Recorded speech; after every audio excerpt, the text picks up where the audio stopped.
Oh mbak ini ya, tolong diajarin. Enggak, lo bantu gua. Dubbingnya lo yang bagus. Artinya hari ini pekerjaan gua cepet.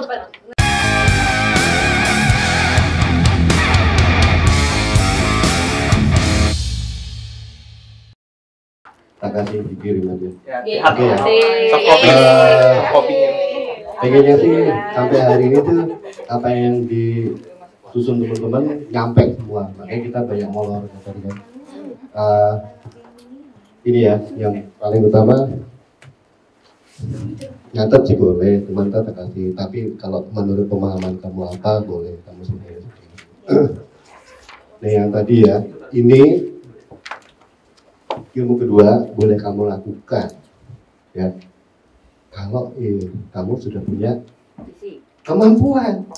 Kan tadi visi udah, kemampuannya jago. Baru kita ngomong tentang marketnya kayak apa. Loh, boleh yang penting gua, ya itu hampir terjadi dunia suara, dunia yang lain juga sama, nyanyi semua begitu. Talent ya, adik-adik ini kan double teori juga di visual juga. Bukan larang, boleh. Tapi kesan pertama itu penting banget. Kenapa begitu? Next. Ya, kita kenali dulu. Ini ilmu saya.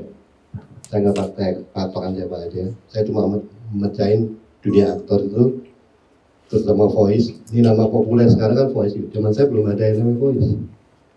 Benar, semua kita pukul rata double. Gitu. Ini mungkin juga ya. Kalau nggak ada gambarnya gimana dubbingnya? Akhirnya berkembang kan ini. Ini macam-macam kan istilahnya berkembang. Tapi saya menyimpulkan cuma ada dua. Gambar ya. Ini udah paham ya. Mungkin adik-adik biar lebih paham saya jelasin.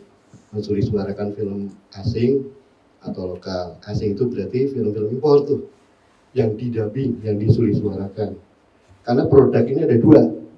Sama-sama lip sync, ini beda jobnya, ya. Ini saya kasih bocoran nanti, karena honornya juga beda. Kita dipukul flat sama lagi sama yang punya kepentingan yang berbeda kan.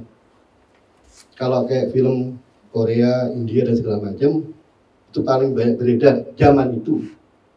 Agak disesuaikan ya, zaman itu, karena nanti kita akan bicara market industri yang berbeda. Zaman saya atau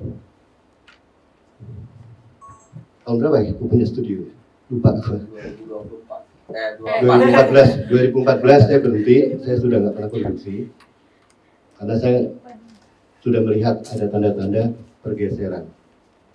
Ya, makanya zaman itu film asing lokal itu paling tinggi itu kuantitasnya, paling banyak.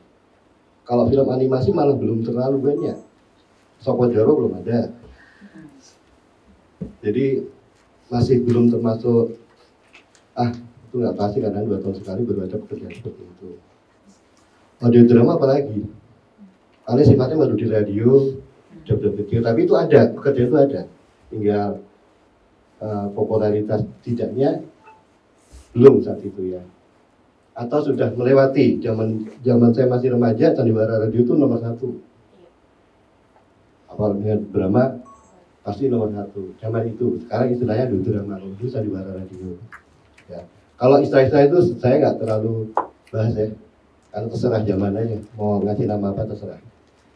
Ya, jadi ada 3 hal yang sekarang terjadi di lapangan. Masih ada dubbing film asing, film animasi atau film. Tahu film layar lebar tuh? Ada beberapa yang sampai sekarang masih didubbing asing, tapi jobnya itu agak terselubung karena menghindari privasi prestisnya si artis. Kalau dulu kan dibuka, walaupun akhirnya ketahuan. Kayak siapa dulu? Berry Prima yang ngisi siapa dulu? Akan Bangun, kayak gitu. Nah, tuh, kayak gitu.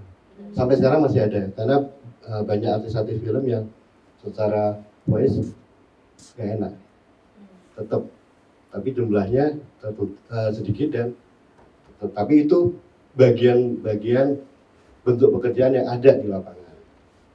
Audio drama udah jelas, nanti diceritain ya.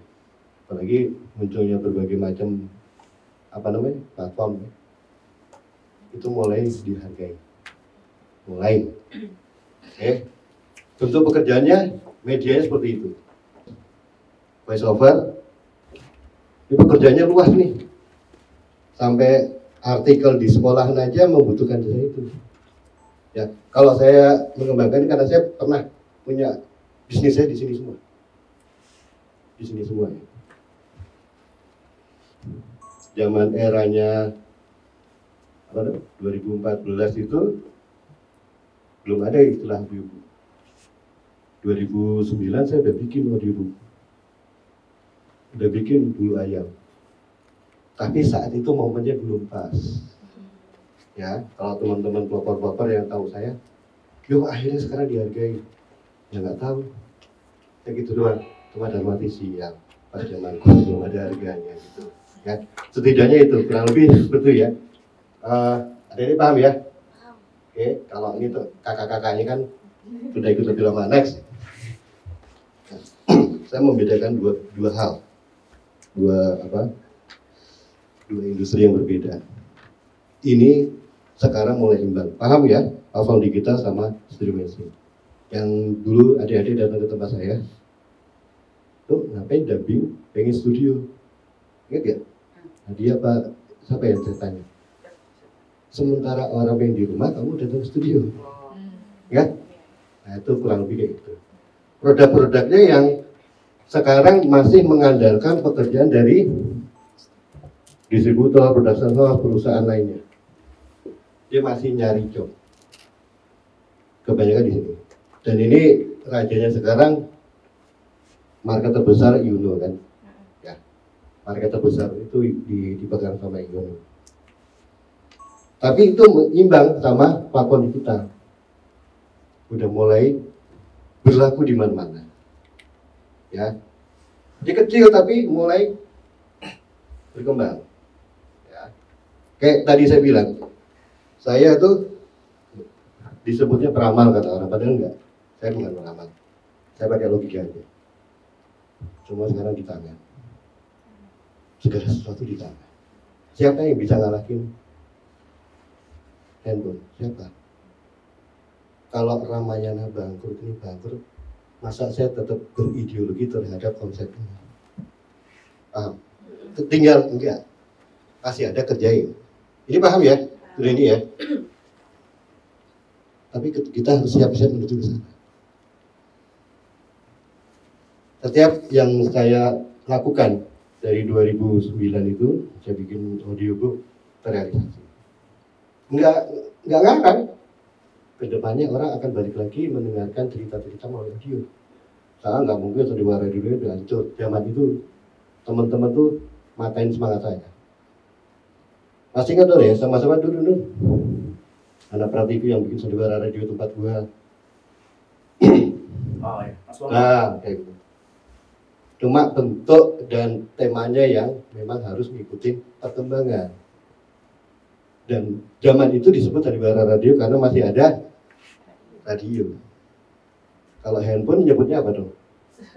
Terserah. Kalau mau nyebut apa terserah. Tanya yang punya ilmunya nanti. Yang pas apa disebutnya? Karena banyak perkembangan yang si A menyebutnya tetap sandiwara radio, si A menyebutkan audio play, ada yang lagi menyebutkan. Saya nggak pernah peduli. Tapi bentuknya yang paling penting. Konsep audio drama. Terserah julukannya apa. Ini mulai berkembang. Bukti konkretnya udah jelas dengan munculnya podcast itu audio naik menurut riset yang saya lihat ya sampai 2.800% kenaikan audio semenjak podcast. Dan itu membawa dampak kemana-mana. Cerita misteri dan segala macam itu mulai. Platform kan banyak ya. Itu artinya ada yang masih konsepnya seperti ini, dia dapat pekerjaannya dari platform, dikerjain. Tapi ada yang berdiri sendiri. Beberapa dubber, saya nggak sebut namanya, dia sudah mandiri.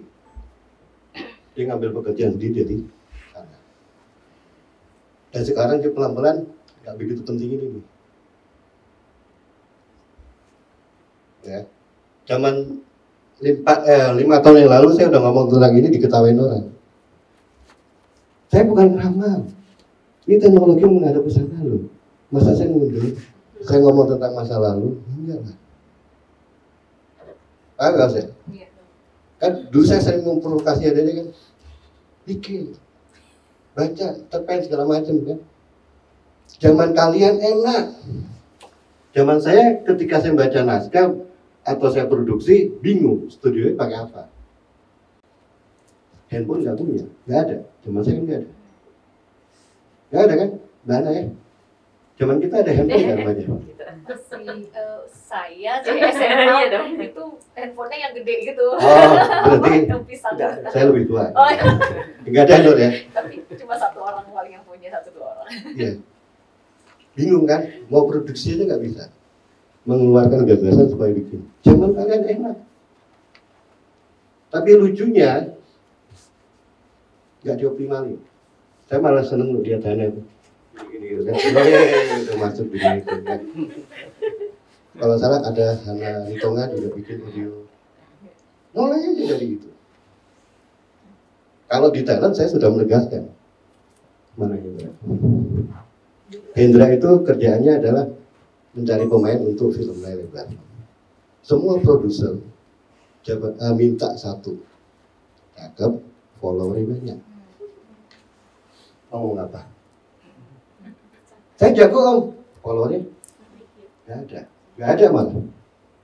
Mau nggak mau kan ini harus mulai bangun ini, mau tidak mau. Kenapa konsepnya sekarang begitu? Karena semuanya sudah serba praktis. Audio saya pikir juga sama, film juga gitu. Ketika saya pakai, ya mau banyak followernya banyak, saya bayar dia termasuk promosi. Saya nggak mungkin dong syuting nggak selfie. Emang jahat ya orang-orang marketing ya. Secara hukumnya belum terlindungi. Tapi itu realitanya. Baru syuting aja udah promosi. Syuting film apa? Kolong Wewe. Ada follower dia tahu mau ada film Kolong Wewe. Sama kayak audio, persis. Saya coba cek karena saya kuota saya sedikit dan apa ya? Nggak terlalu cuma sekedar garis besar. Saya lihat banyak tokoh-tokoh voice yang dia di YouTube terkenal, ya, banyak banget yang dia main horor, kemudian ditarik sama platform. Saya nyodorin, ini cerita bagus, dapur gue bagus-bagus loh. Saya milih dia, horornya banyak. Penontonnya di YouTube, akhirnya pindah ke platform si ini. Paham nggak?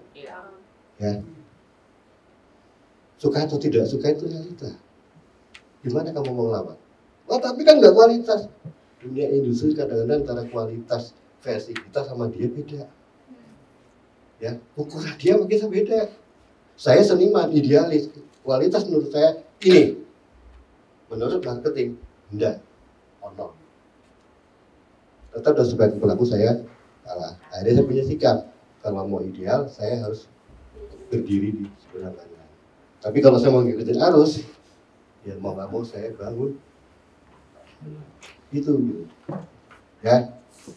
Ini penting banget buat teman-teman. Kalau saya nyaranin sambil bangun kemari boleh, tidak dilarang. Menurut saya lebih baik pelan-pelan bangun itu. Kan sekarang gampang, buka akun, bikin akun, email, jadi.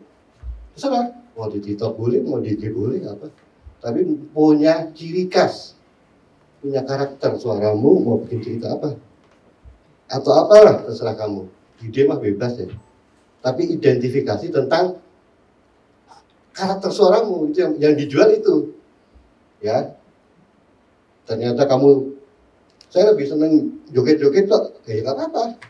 Berarti fokusnya ke voice berkurang. Berarti fokusmu ke talentnya gitu. Jadi nggak usah. Ya ada ini saya udah suruh bangun. Apa yang pengen kamu bisa? Orang jadi kenal kamu. Terus mulai namanya dunia sistem di algoritma itu kan adalah kelompok kan, komunitas yang dibangun secara bisnis. Paham nggak? Jadi kita ngatur nggak ada yang nonton, komunitasnya nggak nyambung. Kita udah share capek-capek 1000 kontak nggak ada yang nge-like, ya kan? Nge-like karena dia nggak tahu gue nonton apa enggak kan? Ngerti maksud saya? Nah ketika kamu bangun kepentingan voice ini, arahmu ya juga ke arah yang memperkuat jati dirimu di situ. Karena ini saling terkait, nggak bisa. Kita belum ngomong tentang teknologi yang kemudian akan berkembang lagi. Saya tua aja keginian lah, kepo, pengen buat apa? Buat ngasih tahu adik-adik ini. Buat pribadi saya udah nggak terlalu penting. Tapi saya sedang mau pelajari sesuatu yang menjadi realita. Metaverse sebentar lagi menjauh. Basic kekuatannya di mana? Audio. Kebayang nggak kalau metaverse, produk-produk metaverse ya? Kembali kayak drama kumbara tapi bentuknya karakter.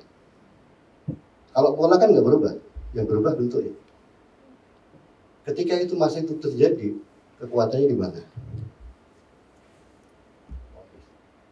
Voice. Ya, karakternya yang hidupin siapa? Yang bentuk dramanya ya, bentuk dramanya semua yang isi siapa? Mereka kan cuma menggambar animasinya, voice-nya siapa? Karakter yang sesuai zaman ini. Ya, saya nyampein ini karena 6 bulan yang lalu kalau nggak salah, dibocoran dikit. Yang punya ini teman-teman saya. Ini asosiasi film dokumenter se-Indonesia di sini. Oke. Salah satu jasa yang dibutuhkan mereka apa? Hah? Suara ya? Ya iyalah. Oke. Ini kamu lihat di pelangnya itu, di belakang depan itu ada tulisan. Mereka komunitas film dokumenter #1. Jago-jagonya di sini. Biar kalian paham, karena nanti kaitan di sini sama dunia ini tuh apa ya? Mau nggak mau kamu harus paham. Kalau enggak gini, ini pengalaman saya. Gue minta dong suara buat narasi gue yang begini. Saya kenal dong teman-teman. Jago-jago udah punya nama semua nih, voice overnya. Sekitar 4 atau 7 orang. 4 cewek, cowok 3. Saya pikir si A si B lah. Karena saya zaman ini, saya udah tahu yang laku siapa tahu. Sebagai pedagang saya tahu dong, ini laku, ini enggak. Saya tahu klien saya ini. Ternyata klien saya ini udah berubah. Ada nggak yang versi sekarang? Tahu nggak? Jangan digitu-gituin, karena mereka kan nggak ngerti. Maksudnya gimana nih? Saya kirim ke kedua orang itu yang menurut saya dia akan paham tentang yang gitu-gitu.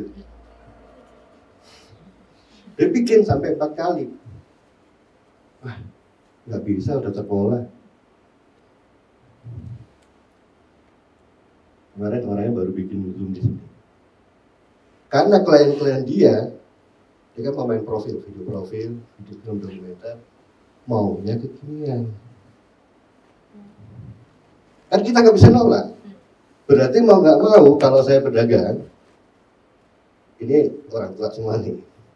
Sorry ya, zamannya ini, ya boleh dia. Ngerti nggak? Tapi apakah secara voice yang ini nggak bisa kembali? Bisa dong. Tinggal merubah pola. Ya kan? Polanya sudah ubah, kalau kan ya nggak dapat. Bukan apa ya? Saya nggak ngerti ya. Saya nggak pernah ngajarin ilmu bagaimana membuat suara, saya nggak tahu. Jujur, nggak pernah tahu. Suaranya bagus. Masa mau orang bagus kok suaranya? Kata siapa nggak bagus? Cuma potensinya kan beda-beda. Produknya pun dia akan beda-beda. Lu mau paksain ke apa nggak akan bisa bawa ini. Akhirnya punya kesadaran kan, berarti aku lebih fokus ke ini. Bukan berarti nolak, nggak apa-apa. Tapi kalau kamu sudah punya pandangan seperti ini, menurut saya akan lebih enak. Belum lama, yang kemarin juga dia cerita, lu pengen gini, kalau ketemu VO, padahal orang terkenal nih, dia nyebut, saya nggak nyebut nama ya. Oh terus, kan gue suruh bikin narasinya kayak di film tuh, kayak film Hollywood. Wah itu kan. Kok dia bikin-bikin ya? Bingung nggak? Ini sutradara punya nama loh. Nanya sama saya begitu.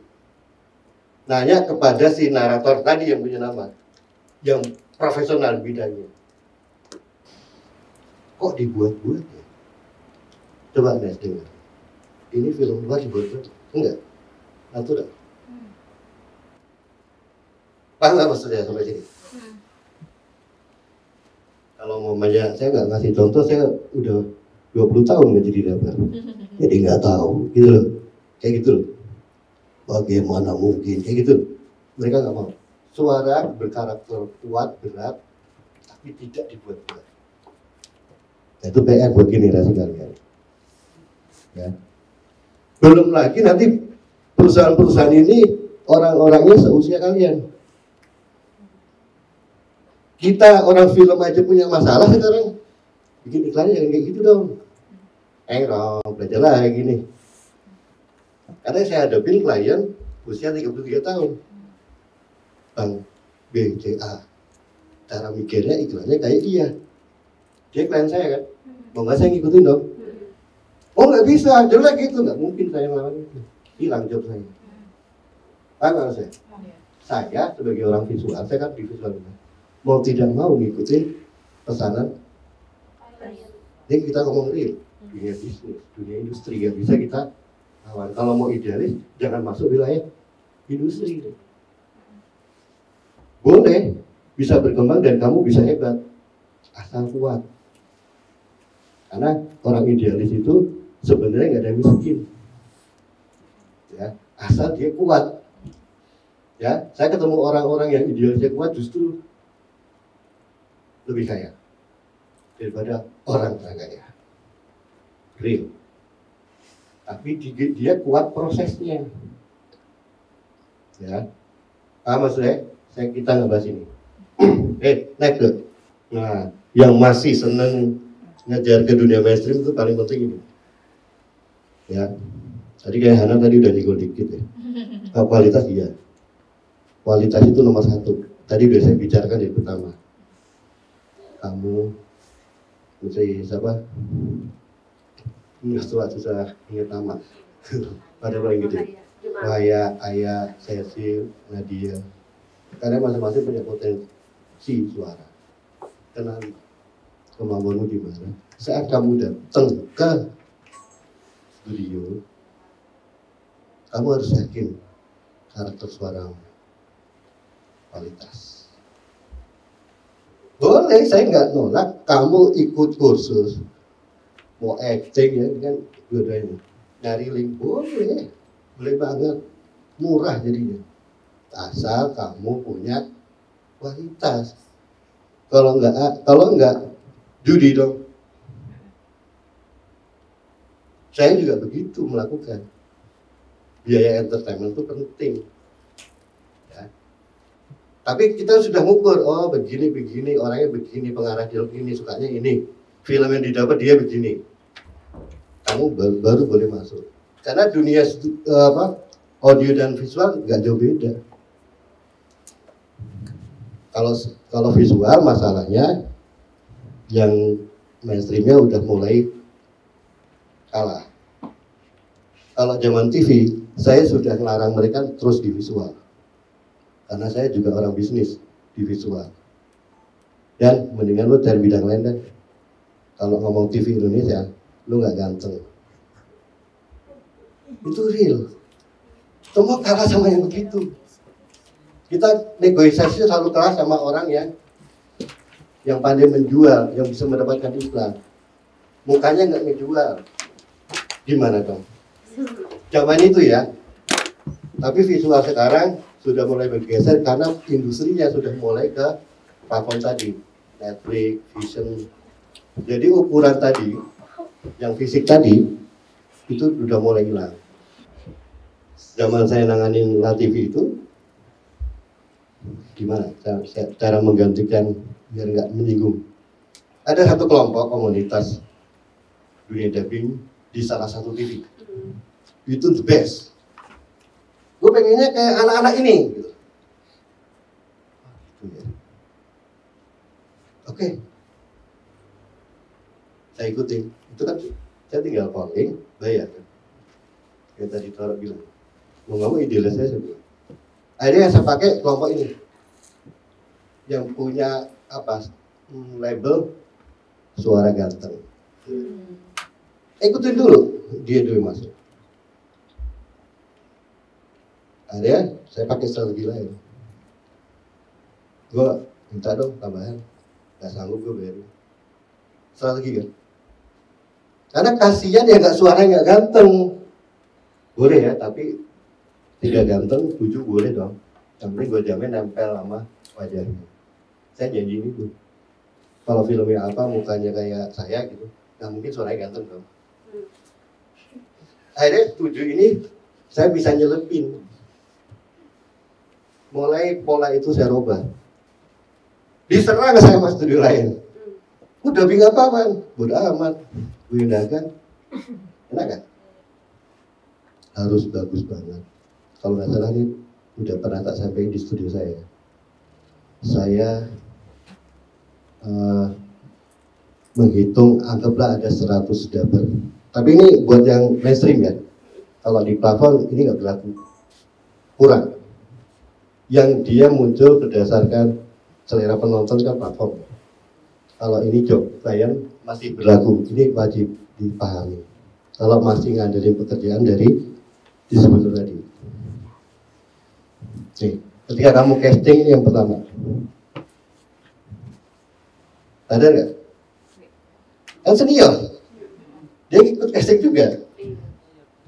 Berarti saingan kamu apa teman kamu? Saingan. Saya casting, Hana casting, teman-teman apa saingan? Saingan. Ya iya, harus berpikir saingan. Ya semoga dari antara kita yang cocok, enggak, gua harus dapet gitu. Ngerti nggak? Jangan pakai pola ini nih. Paham? Berkomunitas boleh, tapi ketika kamu masuk industri, buang ini. Lo saingan. Dia putri saingan. Ya? Ya, komunitas dong. Kan di sini. Kalau di sini latihan bareng komunitas boleh. Tapi masuk industri enggak. Ya kita doain nanti alhamdulillah kemarin casting si Hana dapat. Loh? Kalau saya gitu. Kenapa enggak lo yang dapat? Paham maksud saya? Bukan ngelarang komunitas, bukan. Komunitas itu bagus. Tapi ketika kamu real di dalam industri, nggak bisa. Saya, Om Yoko, Om Agus Nur, Om Toro, berteman. Ketika zaman itu dapetin pekerjaan, ya saingan kita, Nur. Kamu tanya Om Agus Nur, saya mau masuk bisnis itu cara saya gimana? Tanya deh. Saya pura-pura casting. Saya tanya. Karena saya pengen mau pelajari. Audio blognya kayak gimana? Muncul-muncul saya punya studio, dia datang. Sialan gue dibohongin ya. Paham?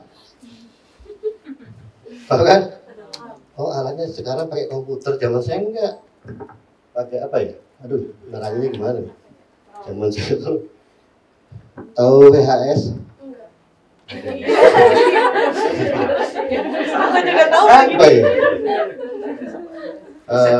Betacam? Betacam bola. Zaman dulu kan kalau apa? Karena kan di tengah-tengah ya, antara zaman dulu sama sekarang. Bisa jelasin nggak tuh? Apa tuh? Betamax tuh. Betamax yang orang penjual tuh, kayak gitu. Oh, kamu juga zaman tengah ya, tahu.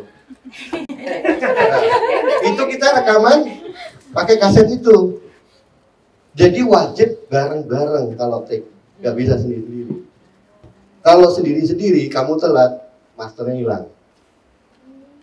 Oke, karena sudah ketiban, karena masih menggunakan pita. Hebat ya. Ini pakai komputer gimana caranya? Ini tuh nggak di rumah. Istriku kebetulan, istriku yang dulu kebetulan. Jago. Oh berarti lebih menguntungkan dong. Kalau dulu pakai Betacam mahal alatnya. Playernya itu secondnya aja 80 juta secondnya. Dengan komputer ini kita ngirit.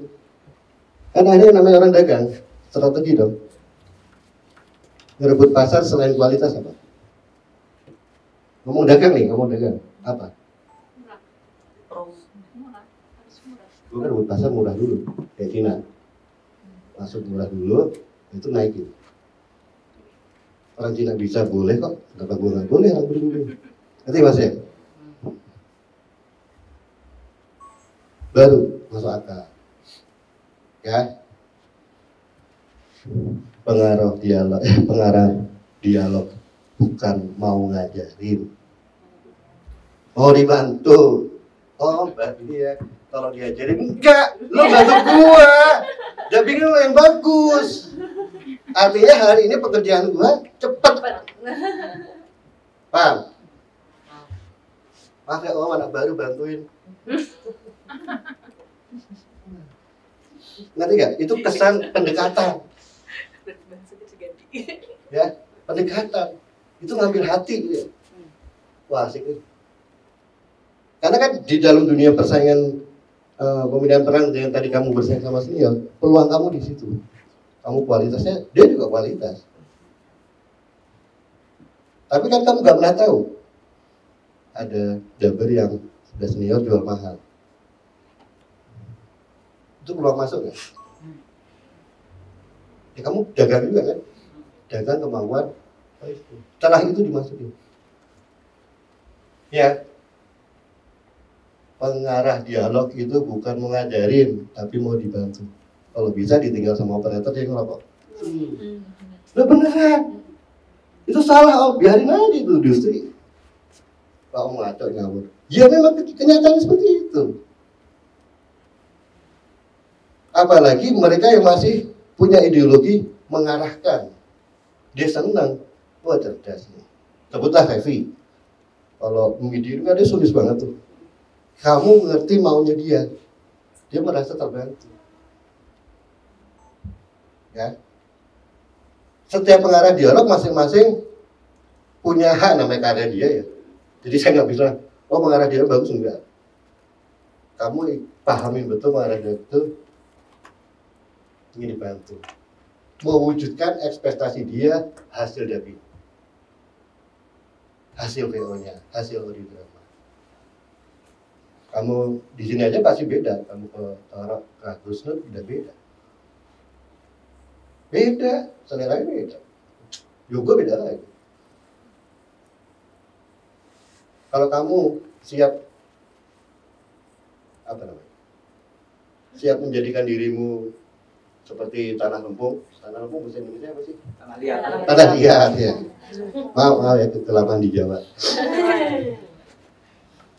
Asik. Itu ada ilmunya kan? Bagaimana kita melenturkan karakter itu ada ilmunya lagi di dalamnya. Kalau kamu pakai itu semua, simple. Ya. Karena ini kaitannya sama ini. Ini nggak akan bisa ngomong kalau maunya ini. Apa maksudnya? Kamu casting di Torang. Hari ini dia minta B. Besok beda. Bingung nggak kamu? Bingung nggak? Kliennya beda kok. Jangan kaget. Berarti sebenarnya kemampuan kamu harus perbaiki dari awal. Ya, harus paham. Oh, ini saatnya aku main. Oh, ini saatnya aku mainnya seperti ini. Ketemu yang anak muda, kan sekarang banyak nih video anak muda nih, 20 tahun. Beda lagi loh. Kalau nggak salah di Ultra banyak ya. anak muda semua kan videonya. Dengar karena rumah saya itu ada pantura. Ada betulan. Ya, kalau nggak salah siapa? Dengar aja. Cynthia ya. Cynthia apa? Joy. Nah, itu beda lagi. Selama dia pengarah dialog, dia punya kekuasaan. Dia takutnya cuma sama kamu habis cek di home toramanya begini, masuk ke dia, udah jangan sama. Dan kamu jangan sekali-kali, enakan ini bener ini.